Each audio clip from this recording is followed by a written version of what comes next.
প্রতিযোগিতা এবং পুরস্কার বিতরণী অনুষ্ঠানে উপস্থিত অতিথিবৃন্দ সহ আমার সামনে যারা ছোট ছোট সোনামণি আছে সকলকে জানাচ্ছি আজকে সকালের শুভেচ্ছা। আমাদের আজকের এই প্রোগ্রামে তোমাদেরকে উৎসাহিত করার জন্য আমাদের জেলা প্রশাসক স্যারের উপস্থিত থাকার কথা ছিল। স্যারের অনেক ব্যস্ততার কারণে স্যার আসতে পারেনি। তো আমি যেটা বলতে চাই যে আসলে আমরা প্রতিযোগিতা বিষয়টাই হচ্ছে যে কেউ না কেউ প্রথম হবে, কেউ না কেউ ফার্স্ট সেকেন্ড থার্ড হবে, কেউ হবে না।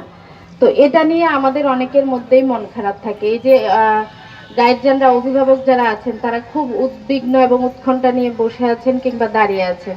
তো আমাদের প্রাথমিক শিক্ষা অফিসার যেটা বললেন যে আমার কাছে মনে হয় যে আমার সন্তানই সবচেয়ে ভালো করে, মানে আমরা মা বাবা হিসাবে কিন্তু এটা আমাদের সাইকোলজি যে আমার সন্তানই হয়তোবা সবচেয়ে বেশি ভালো করে, কিন্তু দেখা যায় যে তার চেয়েও ভালো অনেকেই করে। তো দেখা যায় যে বিচারকের আসনে এইবার আমরা মিটিং করে আমরা অনেক চিন্তা ভাবনা করে কিন্তু আমরা বিচারক প্যানেলটা তৈরি করেছি। তো আমার মনে হয় যে এই বিচারক প্যানেল যেটা বিচার করবে সেটা আমাদের বাচ্চারাও আমার মনে হয় যে মেনে নেবে, এবং বাচ্চারা মেনে নেওয়ার চেয়ে বড় কথা অভিভাবকরা মেনে নেবেন আর কি।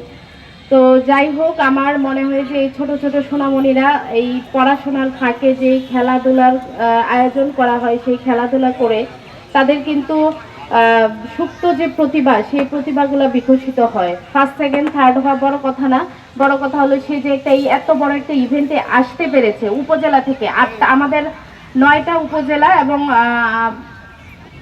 থানা থেকে এসেছে টিমগুলা। তো এত বড়, এত 9টা উপজেলা এবং থানার টিমগুলার সাথে যে সে প্রতিযোগিতা করছে সেটাই তার জন্য অনেক বড় আমি মনে করি।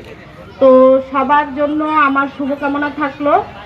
সবাই ভালো থাকবে, তোমরা তোমরা সবাই ভালো করবে সেই আশাবাদ ব্যক্ত করে আমি আমার বক্তব্য এখানেই শেষ করছি।